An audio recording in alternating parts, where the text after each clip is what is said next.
नमस्कार दोस्तों। तो कैसे हैं आप दोस्तों। आज की कहानी का नाम है चुड़ैल ने की ऑटो की सवारी। दोस्तों, फैजलाबाद जिले में की एक रात की बात है। वहां के घाट रेलवे स्टेशन में कई सारे ऑटो ड्राइवर खड़े थे। सभी सवारी आते ही एक एक करके उन्हें बिठाते चले जाते हैं। जैसे ही रात ज्यादा होने लगी, ज्यादातर ड्राइवर अपने घर को चले गए। उसी रात दुर्गेश ऑटो ड्राइवर भी घाट रेलवे स्टेशन पर था। वो भी दूसरे ड्राइवरों की तरह घर जाने ही वाला था। तभी उसे याद आया कि एक पैसेंजर ट्रेन आने ही वाली है।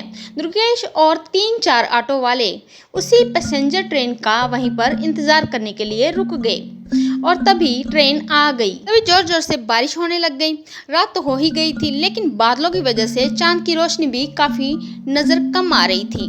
बादल तो गरजते और बिजली चमकती तो कुछ उजाला सा नजर आता, वरना अमावस्या से भी ज्यादा वहां पर काली रात हो गई थी। और कुछ ही देर में पैसेंजर ट्रेन भी वहां पर आ गई। दुर्गेश को ट्रेन से एक खूबसूरत सी लड़की उतरती हुई दिखी, जिसके कंधे पर एक बैग और हाथ में एक सूटकेस था। वो सीधे ही दुर्गेश के पास आकर रुकी और उसे कहने लगी कि भैया, मुझे रामपुर के लिए जाना है। और दुर्गेश ने कहा कि अभी तो बहुत ही ज्यादा रात हो चुकी है, इसलिए 700 रुपये किराया लगेगा। अगर आप सुबह जाएंगी तो मैं 200 रुपये में ही आपको वहां पर छोड़ दूंगा। लड़की ने जवाब दिया कि मुझे अभी जाना है, आप ले चलिए, मैं पैसे दे दूंगी। दुर्गेश ने कहा, मैडम आप पहले पैसे दे दीजिए, मैं आपको सही सलामत आपके यहाँ पर पहुँचा दूंगा। और वह चल पड़े। लड़की बोली, अभी मेरे पास सिर्फ 300 रुपये ही हैं, आप ये रख लीजिए। घर पहुंचते ही मैं आपको आपके बचे हुए 400 रुपये भी वहां पर दे दूंगी। तभी वह इतना सुनते ही दुर्गेश ने कहा, ठीक है मैडम जी, आप ऑटो में बैठ जाइए। कुछ ही देर में दुर्गेश ने उस लड़की को उसके घर के पास पहुंचा दिया। वो लड़की ऑटो से उतरी और अपने घर के अंदर चली गई। दुर्गेश अपने 400 रुपये के इंतजार में वहीं पर खड़ा रहा।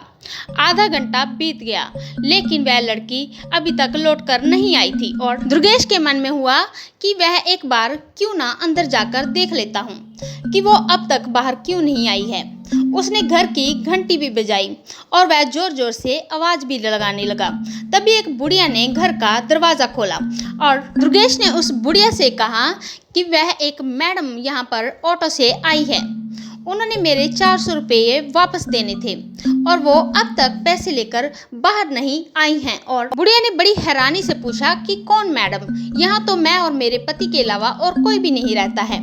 हाँ, मेरी बेटी पहले रहती थी, लेकिन वो 5 साल पहले से यहाँ नहीं रह रही है। दुर्गेश बोलने लगा, क्यों, अब वो कहाँ रहती है? मैंने शायद आपकी ही बेटी को यहाँ तक छोड़ा है और वह आप एक बार अच्छे से घर पर देख लीजिए। और बातों ही बातों में दुर्गेश की नज़र सामने की दीवार पर पड़ी। वहां उसी लड़की की तस्वीर लगी हुई थी, जिसे वह ऑटो में बिठाकर उसके घर तक यहाँ तक छोड़ने आया था। वह देखकर हैरान था। दुर्गेश ने बुढ़िया से कहा, वो दीवार पर जिसकी तस्वीर लगी है वो आपकी बेटी है? बुढ़िया ने जवाब दिया, हाँ, वो मेरी ही बेटी है। क्यों, क्या हुआ? तुम ऐसे मुझसे क्यों पूछ रहे हो? ये जानकर वह जवाब सुनते ही दुर्गेश बोल पड़ा, माता जी, मैंने कहा था ना कि मैं आपकी ही बेटी को घर पर लाया हूँ। आप जल्द ही मेरे पैसे मुझको दे दीजिए। देखिए, सुबह भी काफी हो चुकी है और मैं कब से यहाँ पर इंतजार कर रहा हूँ। बुढ़िया ने बड़े ही दुखी मन से कहा, बेटा, ऐसा हो ही नहीं सकता है। हाँ, ये पर मेरी बेटी है, लेकिन 5 साल पहले ही ये ट्रेन के नीचे आकर मर चुकी है। इसे तुम कैसे घर ला सकते हो आखिर? और मैं ये सुनते ही दुर्गेश के होश उड़ गए। वो तेजी से वहां से भागा। जैसे ही वो ऑटो के पास पहुंचा तो देखा कि उसकी सीट में 400 रुपये रखे हुए थे। उसने वो पैसे भगवान के सामने ही रख दिए और मंत्र का जाप करते हुए वह आगे की ओर बढ़ गया। और वह हैरान था कि कैसे हो सकता है। उसके मन में हुआ कि आज की सवारी तो बिठाने और पैसेंजर ट्रेन में लालच में मेरी जान ही जाने वाली थी। उस दिन से दुर्गेश ने रात को ऑटो चलाना ही बंद कर दिया।